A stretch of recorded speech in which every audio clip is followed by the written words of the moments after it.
Breaking news చూస్తున్నాం. Trainee IPS అధికారి ఉదయ్ కృష్ణారెడ్డి ఆత్మహత్య యత్నం మాత్రం తెలుగు రాష్ట్రాల్లో కలకలం రేపుతుంది. ఒక అత్యున్నతమైనటువంటి సర్వీస్ కు ఎంపికైన తర్వాత శిక్షణ ప్రక్రియలో ఇలాంటి ఆరోపణలు ఎదుర్కోవడం దేశ చరిత్రలోనే ఇదే మొదటిసారి. కానీ ఈ కీలకమైనటువంటి ఆరోపణలపైన అనేక కుట్ర కోణం సంబంధించినటువంటి క్వశ్చన్స్ కూడా రైజ్ అవుతూనే ఉన్నాయి. ప్రధానంగా బాధితురాలి ఆరోపణలు, తాజాగా ఉదయ్ కృష్ణారెడ్డి చేసుకున్నటువంటి ఆత్మహత్య యత్నం మాత్రం తెలుగు రాష్ట్రాల్లో ప్రకంపనలు రేపుతున్నాయి. ప్రధానంగా వాట్సాప్ లో విపరీతమైనటువంటి బూతులు తిడుతున్నారు, అసభ్యకరమైనటువంటి సందేశాలు పెడుతున్నారు, అకాడమీలో తోటి అధికారుల ముందు ఆమె వ్యక్తిత్వాన్ని హరణం చేస్తున్నారు, కించపరుస్తున్నారు అనేటువంటి కామెంట్స్ దగ్గర నుంచి వివాహేతర సంబంధాన్ని ఒప్పుకోవాలి అనేటువంటి రీతి వరకు నోటికొచ్చినట్లుగా మాట్లాడుతున్నారు, బలవంతం చేస్తున్నారు, దాడి చేస్తున్నారు అనేటువంటి ఆరోపణలన్నీ కూడా ఆమె చేయడం జరిగింది. ఫోన్ లాక్కొని పాస్వర్డ్ చెప్పాలి అంటూ కూడా తీవ్రంగా వేధించారు అనేటువంటి ఆరోపణలు. అంటే ఈ మొత్తం ఆరోపణలు సాధారణంగా ఒక స్కూల్ స్థాయిలో జరిగినటువంటి ఆరోపణలు కాదు. దేశంలో అత్యున్నతమైనటువంటి సర్వీస్ కు ఎంపికైన తర్వాత శిక్షణకు ఉన్నటువంటి సందర్భంలో ఒక ట్రైనీ ఐపీఎస్, మహిళా ఐపీఎస్ అధికారిని ట్రైనీలో ఉన్నటువంటి ఒక ఉదయ్ కృష్ణారెడ్డి ఐపీఎస్ పైన చేసినటువంటి ఆరోపణలు. దీంతో ఆగకుండా ఇంకా బ్లాక్ మెయిల్ కి పార్టిసిపేట్ చేశారు అనేటువంటి ఇష్యూ.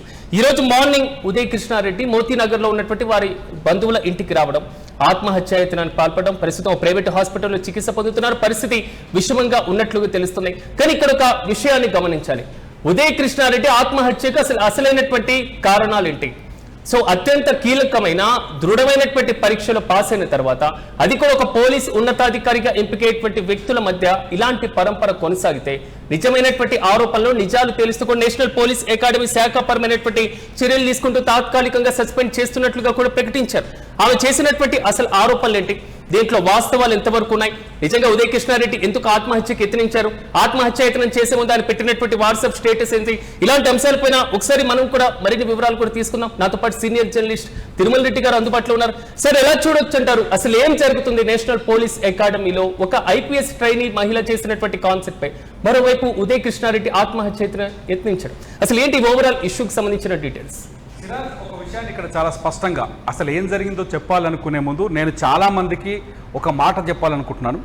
సక్సెస్ సాధించే వరకు అవమానాలని ఎదుర్కోవాలి, సక్సెస్ సాధించిన తర్వాత అలవాట్లను మార్చుకోవాలి. అలవాట్లను మార్చుకోకపోతే మనం సాధించిన సక్సెస్ ఖచ్చితంగా మనకే శత్రువుగా మారుతుంది, మననే దెబ్బ కొడుతుంది, మనల్ని, మన క్యారెక్టర్ని కావచ్చు, మన జీవితాన్ని కావచ్చు సర్వనాశనం చేస్తుందని చెప్పడానికి బెస్ట్ ఎగ్జాంపుల్గా కనిపిస్తుంది ఇప్పుడు ఎవరైతే trainee IPS Uday Krishna Reddy issue చూస్తే. ఉదయ్ కృష్ణారెడ్డి ఇష్యూని మనం ఓవరాల్గా చూస్తే ఒక మహిళా ఐపీఎస్, ఎవరైతే ఐపీఎస్కి ట్రైన్ అవుతున్నారో మహిళా ఐపీఎస్ అధికారిని వేధింపులకు గురి చేశాడు. ఈ వేధింపులు చాలా స్పష్టంగా లైంగిక వేధింపులు అనే అర్థమవుతుంది. ఆమెకి పెళ్లి కూడా జరిగినట్టుగా సమాచారం ఉంది. ఆమె భర్త ఉన్నాడు, ఆమె ఒక మన పక్క రాష్ట్రానికి సంబంధించిన ఐపీఎస్ అధికారిని అని అర్థమవుతుంది. అయితే ఎందుకు ఉదయ్ కృష్ణారెడ్డి పోలీసులు ఏదైతే రేపు పొద్దున సమాజంలోకి ఐపీఎస్గా వచ్చి సమాజంలోకి తన ఉద్యోగం, తన విధులు నిర్వర్తిస్తే ఇటువంటి నేరాలన్నింటినీ అదుపు చేయాల్సిన బాధ్యత ఉదయ్ కృష్ణారెడ్డి పైన ఉంటుంది. ఇటువంటి నేరాలని కంట్రోల్ చేయాల్సిన బాధ్యత ఉదయ్ కృష్ణారెడ్డి పైన ఉంటుంది. ఆ నేరాలని కంట్రోల్ చేయడానికి కావాల్సిన ట్రైనింగ్ తీసుకునే సెంటర్లోనే తోటి మహిళా అధికారిని ఇలా లైంగిక వేధింపులకు గురి చేయడం అనేది నిజంగా క్షమించరాని నేరం అవుతుంది. ఒకవేళ అలా ఎవరైనా చేసుంటే, నిజంగా ఉదయ్ కృష్ణారెడ్డి ఇది చేసినట్టుగా రుజువైతే ఖచ్చితంగా ఉదయ్ కృష్ణారెడ్డికి పడే శిక్ష సామాన్యులకు పడేదానికంటే ఎక్కువగా ఉండాలి. కేవలం ఆయన ఇప్పుడైతే ట్రైనీ ఐపీఎస్ కున్నారో ఆ ఐపీఎస్ సస్పెండ్ చేయడంతో కాదు, అంతకంటే చాలా శక్తివంతంగా ఉండాలి, బుద్ధొచ్చే విధంగా ఉండాలి. సమాజంలో ఇటువంటి నేరాలకు పాల్పడాలని ఆలోచించే వ్యక్తులని కూడా భయపెట్టే విధంగా ఉండాలని ఖచ్చితంగా అందరూ ఆశిస్తారు. ఎందుకంటే ఇంత దారుణమైన ఒక్కసారి ఆ మహిళా ఐపీఎస్ అధికారి అత్తాపూర్ పోలీసులకు ఇచ్చిన ఫిర్యాదులో పేర్కొన్న కొన్ని అంశాలను ఇక్కడ పరిశీలించాలి. ఎందుకంటే ఎప్పుడైతే ఉదయ్ కృష్ణారెడ్డి ఇవాళ ఉదయం ఆత్మహత్యా యత్నానికి ప్రయత్నించడం, విషం తాగడం, చాలా క్లియర్గా ఆసుపత్రిలో ప్రస్తుతమైన ప్రాణాలతో పోరాడుతున్నాడు, విషమ పరిస్థితుల్లో ఉన్నారని పోలీసులు ఇప్పుడు తాజా సమాచారం ప్రకారం తెలుస్తుంది. అతను ప్రాణాలతో బయటపడాలి అని అందరం కోరుకోవాల్సిందే. అయితే తప్పులు చేసుంటాడా? ఒక నేషనల్ పోలీస్ అకాడమీలో ఇటువంటి తప్పులు జరుగుతుంటే అందరూ కళ్ళు మూసుకున్నారా అనే ప్రశ్న తెరపైకి వస్తుంది. అత్తాపూర్ పోలీస్ స్టేషన్లో ఆ మహిళా ఐపీఎస్ అధికారిని చేసిన ఆరోపణలను ఒక్కొక్కటి మనం పరిశీలిస్తే చాలా స్పష్టంగా మనకు ఉదయం నుంచి రకరకాల వార్తల రూపంలో చూస్తున్నాం. ఆమె ఏం చెప్తుంది? అసభ్యకరమైన మెసేజ్లు, పుకార్లు సృష్టించాడు ప్రధానమైన ఆరోపణ. జూన్ 23 నుంచి ఉదయ్ కృష్ణారెడ్డి బాధితురాలికి వాట్సాప్లో అసభ్యకరమైన మెసేజ్లు పంపించాడు. లైంగిక వేధింపులకు గురి చేసే మెసేజ్లవి. అంతేకాదు తను ఎక్కడైతే అకాడమీలో ట్రైనింగ్ తీసుకున్న సమయంలో తన స్నేహితుల దగ్గర, తెలుగు మాట్లాడే స్నేహితుల దగ్గర తెలుగు భాషలో బూతులు తిట్టాడు ఆ ఐపీఎస్ మహిళని, ఆ ట్రైనీ ఐపీఎస్ అనేది మొదటి ఆరోపణ.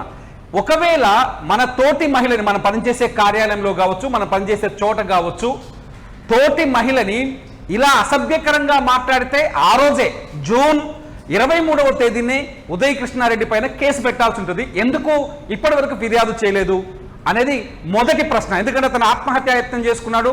అతని నేపథ్యం చాలా పెద్దది. ఎక్కడి నుంచి వచ్చాడు, ఎలా ఐపీఎస్ అయ్యాడు అనేది ఒక సినిమా స్టోరీ అనమాట. ఒక సినిమా స్టోరీని తలపించే విధంగా ఉంటుంది. సో జూన్ 23న సంఘటన జరిగితే ఎందుకు ఆ అధికారిని ఉన్నతాధికారులకు ఫిర్యాదు చేయలేదు? అక్కడ ట్రైనింగ్ చాలా స్ట్రిక్ట్గా ఉంటుంది. ఐపీఎస్లకి చాలా స్పష్టంగా మనం చాలా పద్ధతులు నేర్పిస్తారు. అక్కడ అన్ని భరించాల్సిందే. అటువంటి క్రమశిక్షణ కలిగిన చోట క్రమశిక్షణ ఉల్లంఘన జరిగినప్పుడు ఎందుకు ఆమె ఫిర్యాదు చేయలేకపోయింది జూన్ 23న అనేది ప్రజల నుంచి వస్తున్న మొదటి ప్రశ్న. రెండో ప్రశ్నకు వచ్చేస్తే మొబైల్ ఫోన్ లాక్కోవడం. జూలై 8వ తేదీన బాధితురాలి మొబైల్ ఫోన్ బలవంతంగా లాక్కెళ్ళి, ఇక్కడ ఖచ్చితంగా ప్రతి పాయింట్ అబ్జర్వ్ చేయండి, లాక్కెళ్ళి తన రూమ్ కి తీసుకెళ్లి ఆమెను బెదిరించి పాస్వర్డ్ తెలుసుకున్నాడు. ఆమె వ్యక్తిగత మెసేజ్లను చెక్ చేశాడు.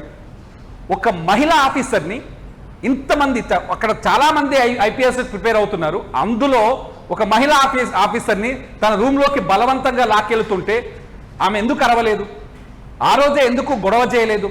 ఆ రోజే అతని పైన ఉన్నతాధికారులకు ఎందుకు ఫిర్యాదు చేయలేదు? అంటే మగాళ్ళు ఇన్స్టిట్యూషన్స్లో ఇట్లా జరుగుతుంటాయని ఏమన్నా సాఫ్ట్ ధోరణితో ఉందా, లేకపోతే ఆమె అమాయకురాలా అనేది జనం నుంచి వస్తున్న రెండో ప్రశ్న. జూలై 28వ తేదీ తర్వాత జూన్ 9వ తేదీన ఇంకొక సంఘటన జరిగినట్టుగా ఆమె ఎందులో ఎఫ్ఐఆర్లో తన ఫిర్యాదులు చెప్పారు. కత్తితో ప్రాణాపాయ బెదిరింపు జూలై 9వ తేదీ రాత్రి. ఈ కేసులో ఇది అత్యంత బలమైన ఆరోపణ చెప్తుంది. బాధితురాలిని బలవంతంగా తన గదిలోకి లాక్కెళ్ళి, రెండో రోజు కూడా 8న లాక్కెళ్ళాడు, మళ్ళీ 9వ తేదీన కూడా లాక్కెళ్ళాడు. బాధితురాలిని బలవంతంగా తన గదిలోకి లాక్కెళ్ళి నిర్బంధించాడు. ఆమె జుట్టు పట్టుకొని గొంతు నొక్కేందుకు ప్రయత్నిస్తూ మెడపై కత్తి పెట్టి చంపేస్తానని బెదిరించాడు. ఆ సమయంలో ఆమె పైకి 3 కాండోమ్ ప్యాకెట్లను విసిరాడు. ఇదంతా సినిమా స్క్రీన్ లో, సాధారణంగా సినిమా రైటర్లు ఇటువంటి స్క్రీన్ పే రాస్తుంటారు.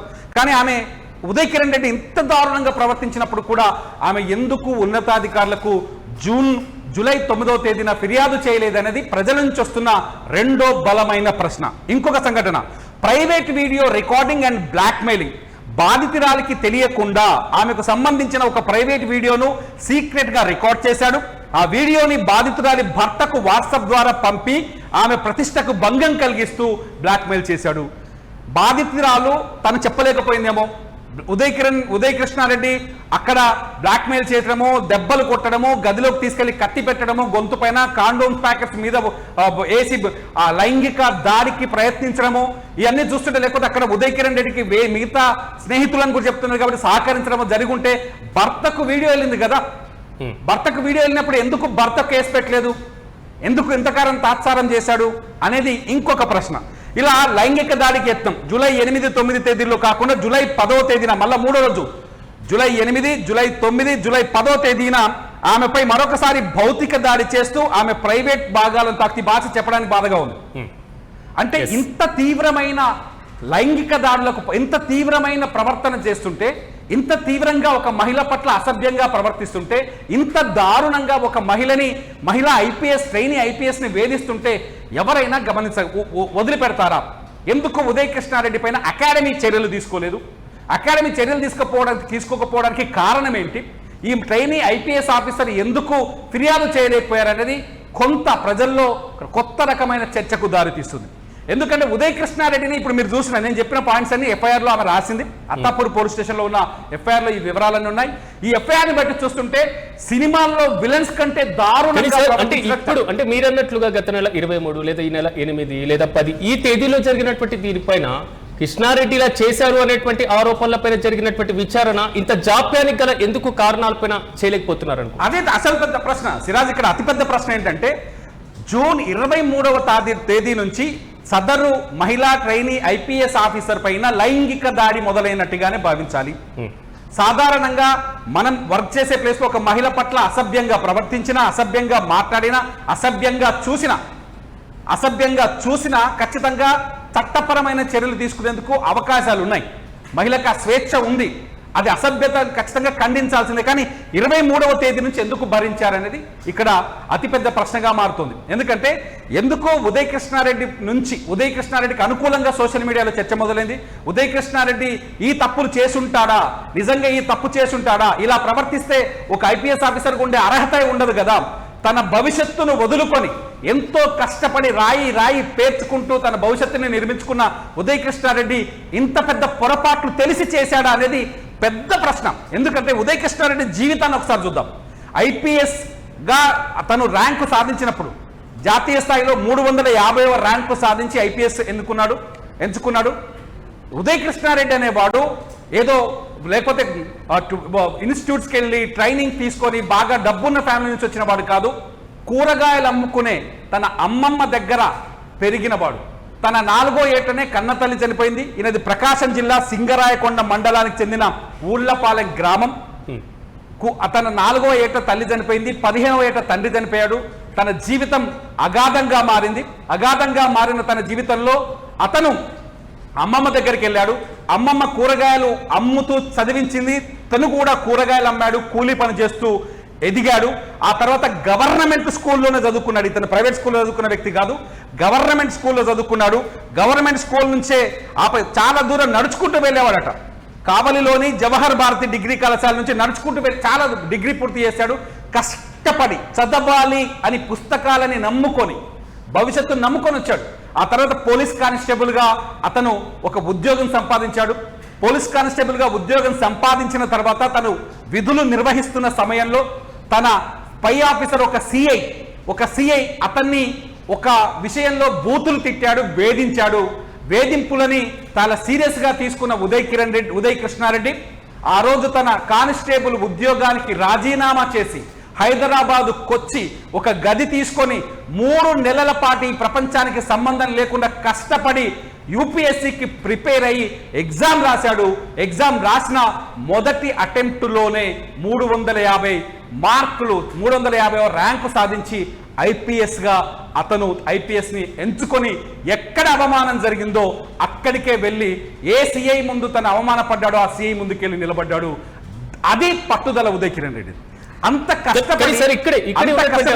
ఆయనలో ఐపీఎస్ సెలెక్ట్ అయ్యారంటేనే శారీరకంగా దృఢత్వం, మానసికంగా దృఢత్వం మనకు కనిపిస్తున్నాయి. ఉన్నటువంటి వేధింపులతో ఉద్యోగానికి రాజీనామా చేసి తాజాగా వచ్చి ఎంపికైనటువంటి విధానం. కానీ ఇప్పుడు వస్తున్నటువంటి ఆరోపణలు ఎందుకు ఎదుర్కోలేకపోయారనేటువంటి ప్రశ్న. ఒకటి భయం అనుకోవాలా, లేదా కావాలని ఇరికించారు, కుట్ర కోణం ఉంది అనేటువంటి ఆలోచన అనుకోవాలి. రకరకాల ఊహాగానాలు వస్తాయి. దీన్ని ఎలా చూడొచ్చు అంటారు? అంటే ఇక్కడ చాలా స్పష్టంగా ఈ అంశం పైన ఒక చర్చ జరుగుతుంది. డిఓపిటి దీనిపైన విచారణ జరుపుతోంది. ప్రస్తుతానికి సర్దార్ వల్లభాయ్ పటేల్ ఏదైతే పోలీస్ అకాడమీలో ఉందో దీనిపైన విచారణ జరుగుతుంది. అందుకని అతన్ని సస్పెండ్ చేసి విచారణ మొదలుపెట్టారు.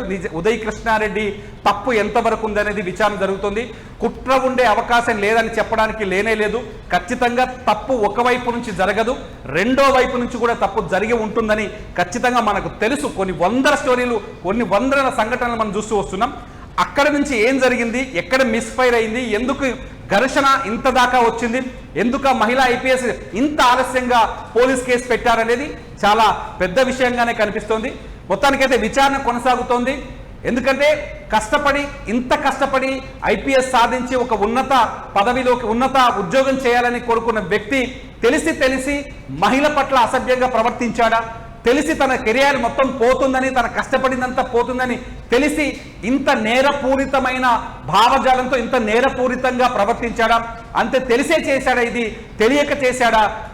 అఫ్కోర్స్ తెలిసి ఇంత ఒక పోలీస్ ఆఫీసర్ చట్టాన్ని రక్షించాల్సిన వ్యక్తి, చట్టాన్ని ఎలా రక్షించాలో తెలుసుకుంటున్న వ్యక్తి, చదువుతున్న వ్యక్తి ఒక మహిళ పట్ల ఇంత అసభ్యంగా ప్రవర్తించాడా అనేది ఇక్కడ కొంత చర్చించాల్సిన అంశం, ఆలోచించాల్సిన అంశం.